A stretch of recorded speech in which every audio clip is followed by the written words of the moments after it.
Hello everyone and welcome to the November 2019 edition of our monthly movie reviews. This is the series where we take all the new movies we saw over the course of a month and we review them in order from worst to best. I'm not going to waste any more time. It's time for the movies. I'm about to have tears streaming down my face, for real. I already do. Can you see that? Maybe zoom in. I'm about to start crying. I feel like I'm on Touched by an Angel right now. Look. Oh, there it goes. I feel like Della Reese. I look so sad right now. Don't I? I look so sad. My friends wonder what is wrong with me. Lady and the Tramp is a beautifully animated film from 1955 with a very tight plot with actual conflict. Lady and the Tramp, again, is a horrific CGI thing from 2019 that's 30 minutes longer than the original, whose only reason to exist is to be like, hey, Disney isn't racist anymore, right? Every story change besides the racism was a change for the worse and made the story even dumber. Anyway, it's a 2 out of 10, maybe a 1, I don't know. It's just fucking garbage. I look so sad right now. Don't I? I look so sad.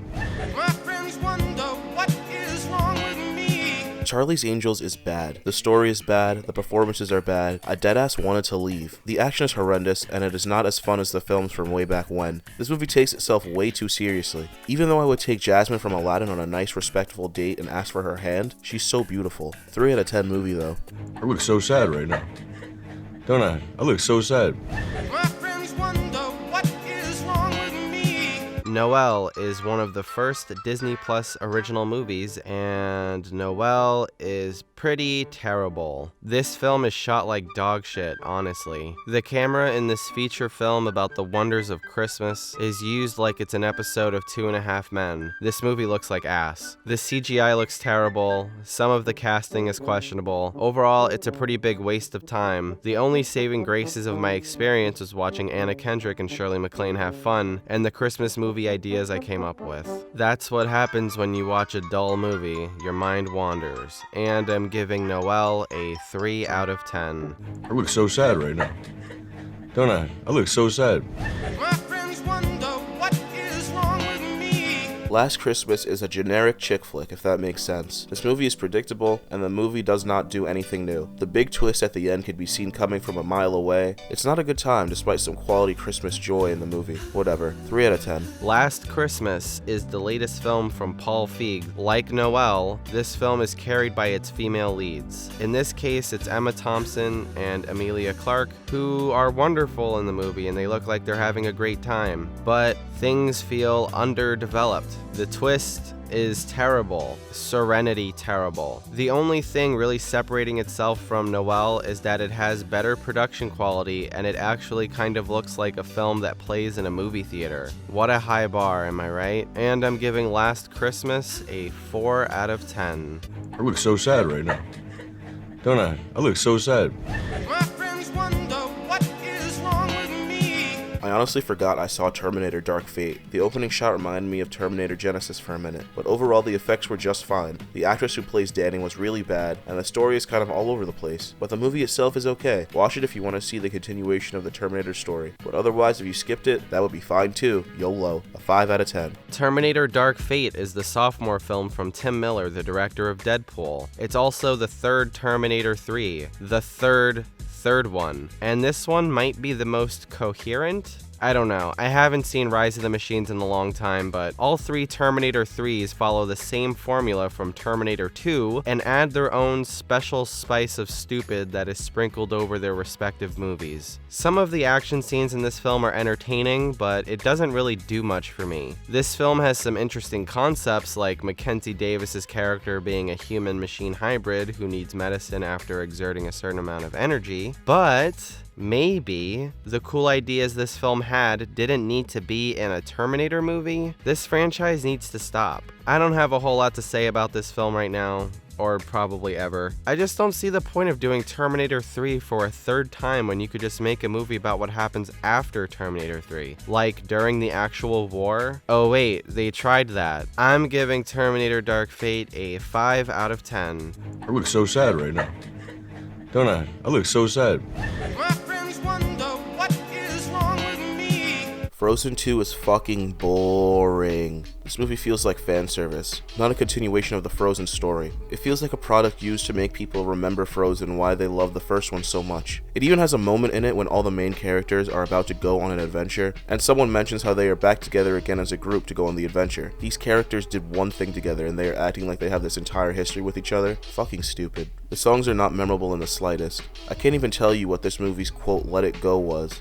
I deadass forgot the name of it. Oh, it's Into the Unknown. Extremely forgettable song and downright uninspired. There's even a moment in this film where characters die and it's played off like how Spider-Man died in Infinity War. This movie also borrows elements from Avatar: The Last Airbender, and it is fucking annoying. Be original just a little bit, please. Anyway, this movie is annoying even if the animation is nice to look at. It probably won't hold up at all on home video, as seeing it on a smaller screen does not do the animation any justice. It will probably be forgotten in like 3 months. Mark this tweet. I'm giving Frozen 2 a 5 out of 10. I look so sad right now. Don't I? I look so sad.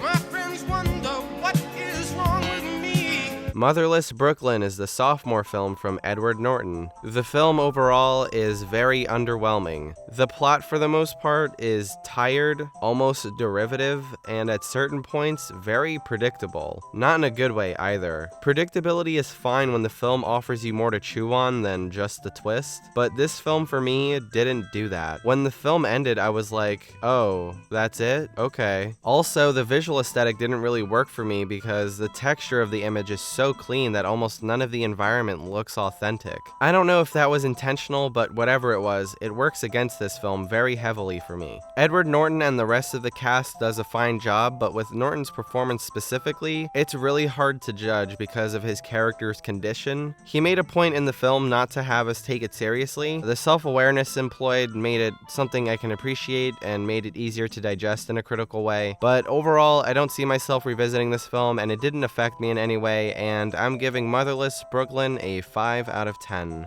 I look so sad right now. Don't I? I look so sad.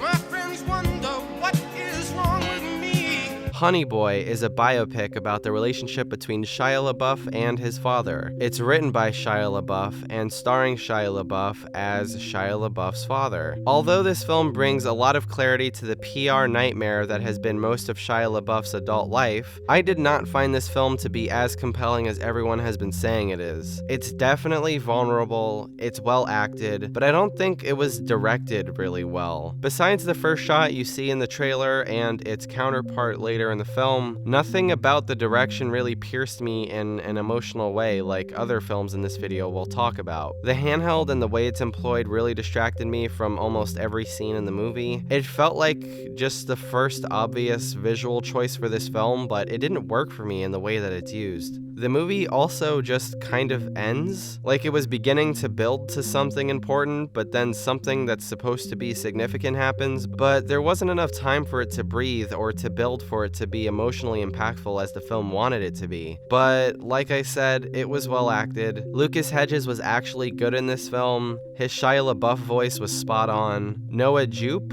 I think that's how you say his last name, who plays younger Shia, was great, and Shia LaBeouf himself is fearless and amazing as always. But again, as a whole, it really didn't hit the mark for me, and I'm giving Honey Boy a 6 out of 10. I look so sad right now. Don't I? I look so sad.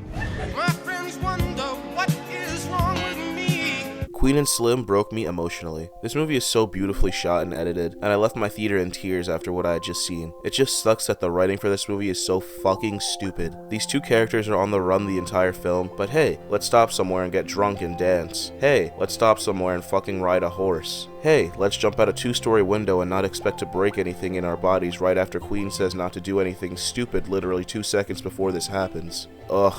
Whoever wrote this film needs to literally take like a writing class or something, because that was just not it. The first 20 minutes are good and realistic, but as soon as they kill the cop, every character just becomes an idiot for some reason. Besides that, this movie did present an emotional and thought-provoking look at how people of color feel about how law enforcement is handled in the US. It has this feeling of hopelessness and how things are not changing, and presents the question of if things will ever change. I think that's why I was the most emotional watching this, because things aren't changing, people aren't changing, and sometimes it is like it will never change. It's kind of depressing, but through it all, the movie also presents the idea of not losing hope. It was a little glimmer of good in all this hate, and it made me not give it a 6 out of 10. So yeah, Queen and Slim is a 7 out of 10. I look so sad right now. Don't I? I look so sad. My friends wonder what is wrong with me. The King is the latest film by David Mitchard. The only film I've seen of his is War Machine, and I was super underwhelmed by it and super bored, but this film was a vast improvement. Although there's an element of this film that is predictable given the casting of certain characters, this film adds a lot to the war genre. Typically, these larger-than-life figures are well-versed in combat, they're mature, and they're the smartest person in the room, or at least they think they are. But the King doesn't do that really, and it's kind of refreshing. The way people fight in this film is messy. Most of the people in the film look pretty pathetic when they fight each other. It barely looks choreographed, although you know they obviously had to choreograph it for the camera. Most of the main players in the film are petty, obnoxious, or immature, and no one is really certain of anything in this film. Timothée Chalamet's performance shows another side of him we really haven't seen yet. He expresses this contained rage that he barely gives to people until he can't hold it any longer. Watching that side of him was very compelling to me. Robert Pattinson is incredible in this film as the French Prince and is the ray of sunshine this film needs. It's surreal watching him being this in control of a role in the same year we got High Life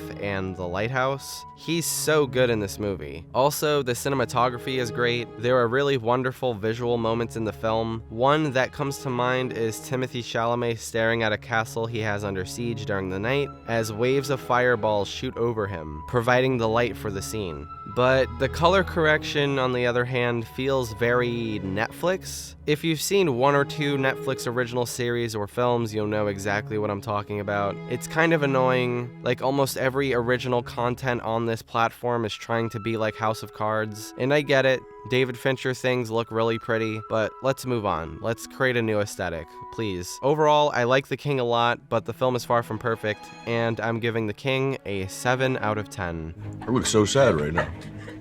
Don't I? I look so sad. My friends wonder what is wrong with me.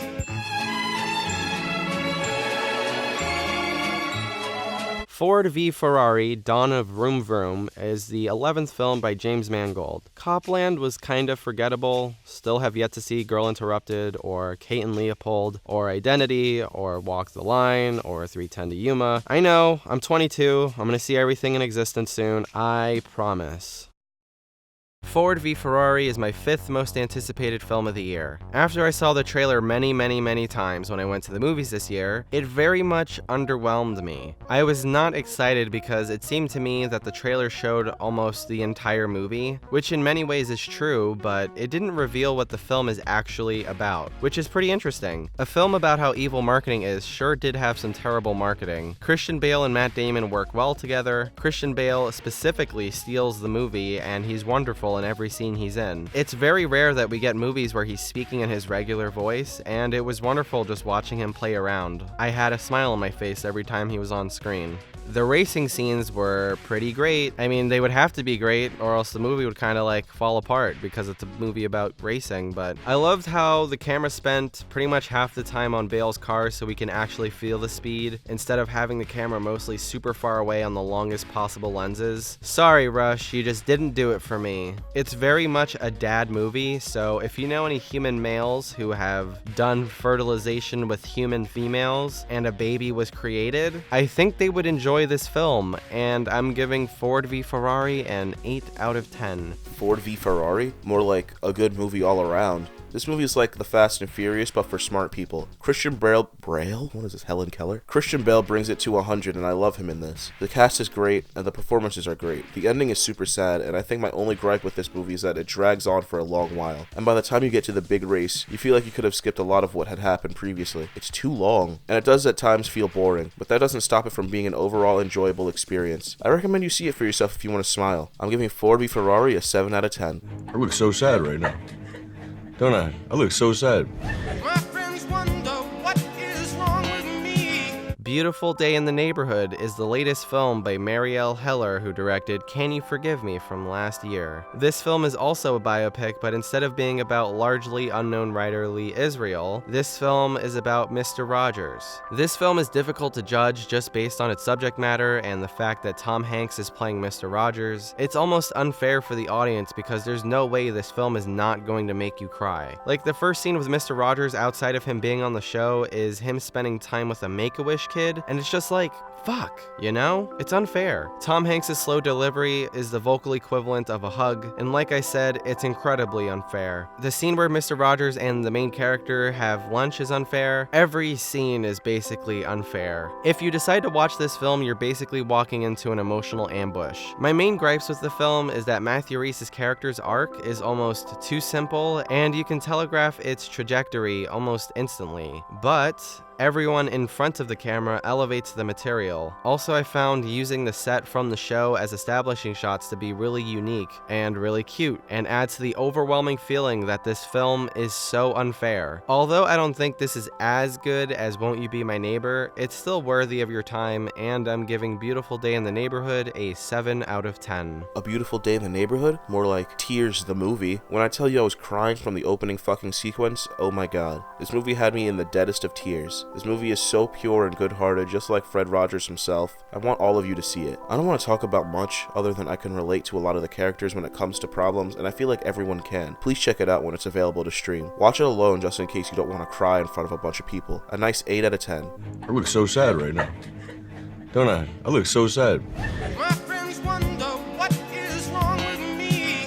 Knives Out is the latest film by subverter of our expectations, Rian Johnson. He's had a pretty great career so far with not a single complete cinematic failure. His newest film, Knives Out, might be his best movie. The story may have some predictable or telegraphical moments sprinkled throughout, but the way in which the film resolves itself is absolutely wonderful. The way you learn how a certain character is lying is really creative, and how it's used throughout the film is really thoughtful. I don't know why I didn't expect this given the title, but Knives Out is pretty political and has a lot to say about white privilege. Everyone has their moments to shine in this film. Daniel Craig and his southern drawl steals the show with every scene he's in. There are shades of Albert Finney's performance in Murder on the Orient Express in this performance, but again, they're just shades, and Daniel Craig makes it his own. Every monologue, every revelation, I mean everything he does in this film is one of the most enjoyable and satisfying performances I've seen all year. And I hope once he's done as James Bond that he'll keep taking big risks like this. There's more that could be said about this film, but it's a whodunit and you should probably see the film for yourself, and I'm giving Knives Out an 8 out of 10. Knives Out is one of my favorite movies of the year. When I tell you every performance is on point, I fucking mean every single performance. This might just be the ensemble event of the year. Sorry, Avengers Endgame. That had to be my favorite aspect of the film, how each actor just completely played off each other in spectacular fashion. The standout in the film though was Ana de Armas' Marta. I'm pretty sure she had the most screen time out of everyone, and I'm glad because she was such a joy to watch on screen. Her character is just so good-hearted, and she plays it so well. Throughout the film, there was commentary on Hispanics coming in and taking things from white Americans. I low-key just wish they would have done more with that. This is a smart whodunit, and I recommend you watch it. It's Rian Johnson's best film since Looper, even though The Last Jedi is just fine. This movie is more than just fine, though. I'm giving Knives Out an 8 out of 10.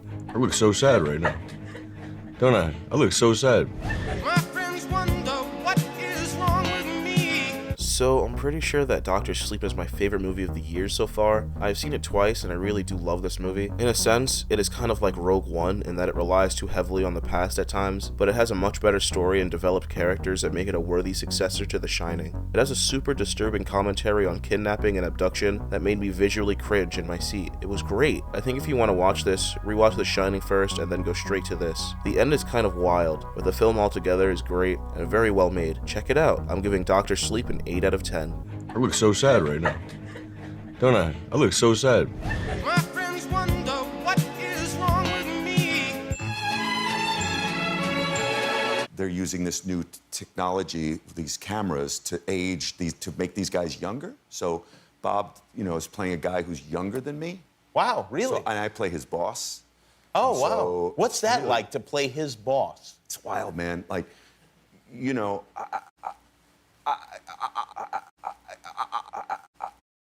The Irishman is probably the most well-made cinema-le film I have seen all year. The performances are perfect. The story is perfect. The effects at times are great, but not perfect. I think that the only thing that this movie doesn't do too well is pace. 3+ hours? It's very intimidating. I high-key never want to watch this movie for fun ever again because it does get slow, but it is still a very great movie. I recommend if you've never seen. I'm giving The Irishman a 9 out of 10. The Irishman is the 25th narrative film by Martin Scorsese, and it's also my 10th most anticipated film of the year. He's one of the most important American filmmakers since the medium was created. Also, he's one of the most consistent filmmakers, probably ever. He's working with some of his most frequent and earliest collaborators, Robert De Niro, Joe Pesci, and Harvey Keitel, and they're all fantastic. Harvey Keitel, even though his character isn't given a whole lot of screen time, owns every second he's given. Joe Pesci is probably a lock for Best Supporting Actor. Although over the last 20 years he hasn't been the most active actor, it looks like he hasn't missed a beat, and his performance gets better as the film progresses. Robert De Niro's performance at first, for technical reasons that I'll get into in a second, is kind of rough, but in the second and third hour, he's able to give the best performance he's given in decades. Scorsese's first collaboration with Al Pacino is everything you'd expect it to be. He's wonderful throughout the film. He's a major reason as to why some of the scenes in this film are some of the funniest scenes of the year. His energy in the film is unmatched, and his arrival in the film is the tonal contrast the film needs to work as well as it does. Although this film is 3.5 hours long, it flies by with ease, and Thelma Schoonmaker edited the absolute shit out of this movie. It's paced so well.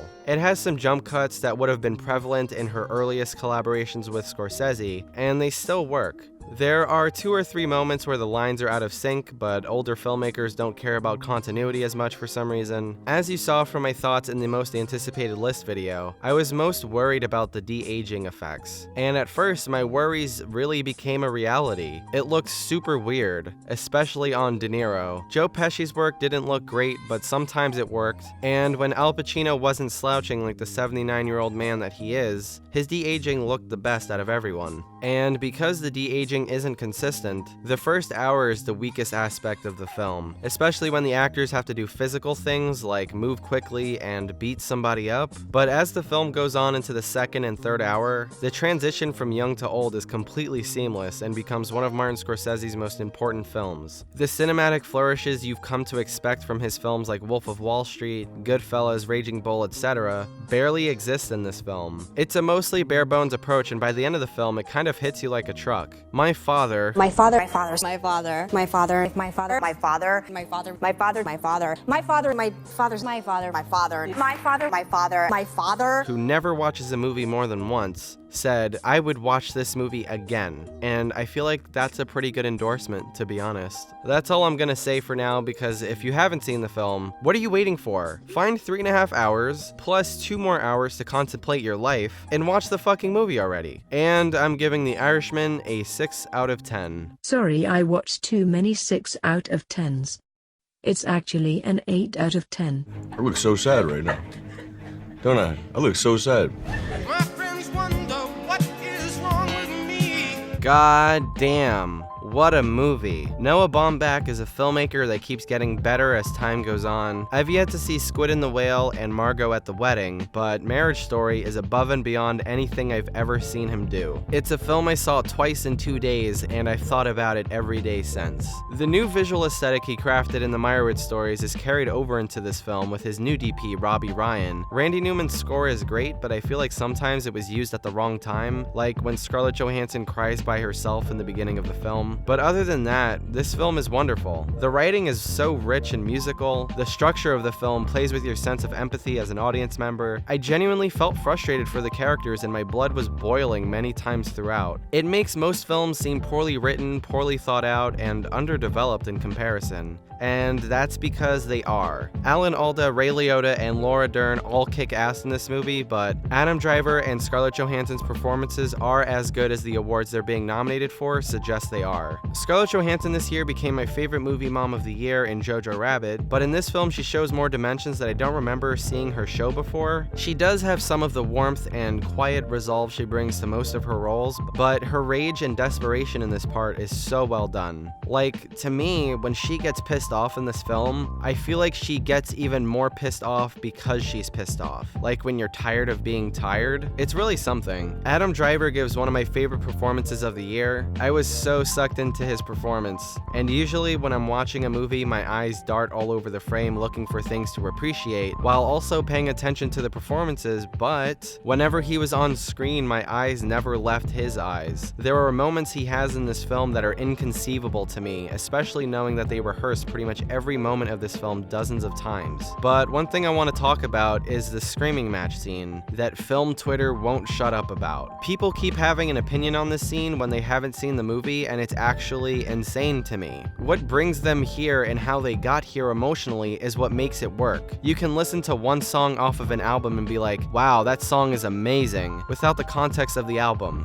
But with movies, it's almost never like that, and even if you like a scene out of context, it's much better within the context of what the actors, with guidance from the director, have been building up to. Not every great scene has to be a quiet, single-tear moment, and not every great scene is yelling with mucus running down your face. It's all about context. Also, there's like 3 minutes of this scene prior to the 2-minute clip that people are seeing, so people are judging an entire performance based on the latter half of a longer scene, which has its own mini arc within the arc of the film. So basically, fuck film Twitter, you're all trash, and I'm giving Marriage Story a 9 out of 10. Have you ever had your heart broken? Marriage Story is the movie that will speak to you. This tears ride is well written, well shot, and literally well everything. I didn't agree with some of the story elements, and it did have pacing issues, but this movie speaks to those who have been through heartache and will low-key break you to your core. Peep this movie if you want to just cry and come to terms with things in your life. Wow, lots of crying this month. I'm giving Marriage Story an 8 out of 10. I look so sad right now.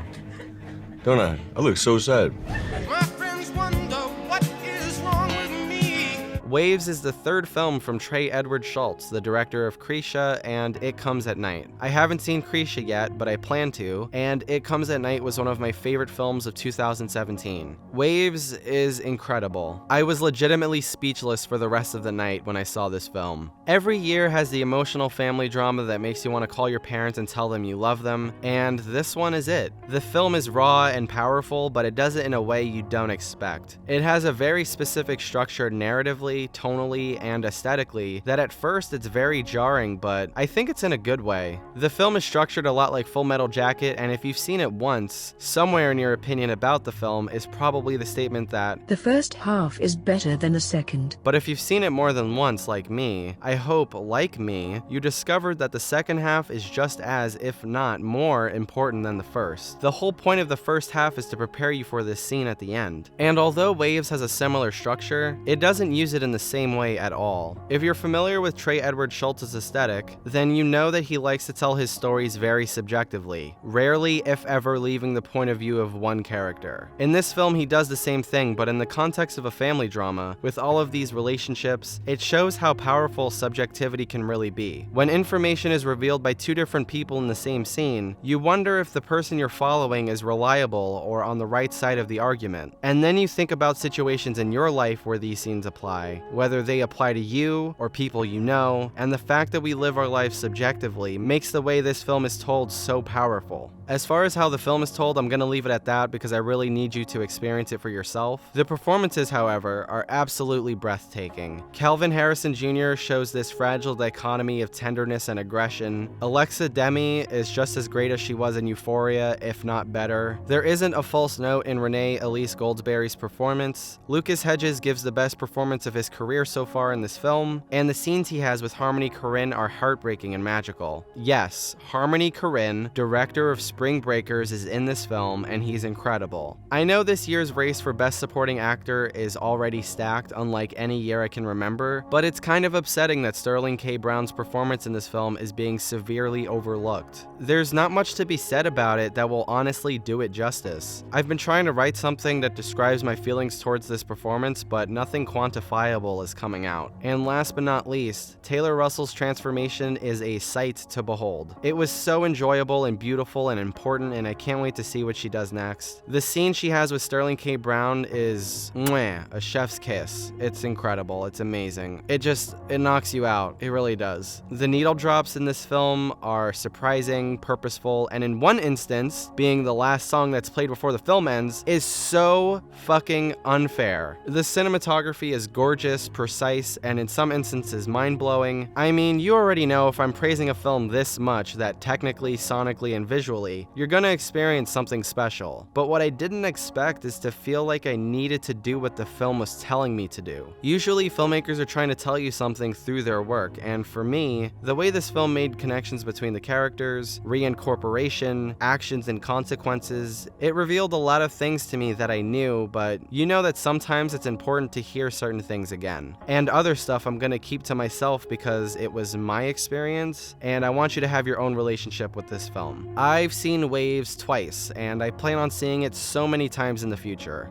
The title of the film, Waves, has so many different meanings in the film, and honestly, it's the only way to describe this film and the experience you'll have with it. Please see this film and see it more than once. There are certain films that demand to be seen more than once, and I know I've said that a lot this year, but we've gotten a lot of thought-provoking films in 2019. This is currently my 5th favorite film of the year, and what it has to say about the responsibility of a parent, the power of honesty, and many more things and how it says these things, I can see it climbing higher in my list as time goes on. And I'm giving Waves a 9 out of 10. Please like, comment, and subscribe if you haven't already. I'm really tired. Okay, bye-bye.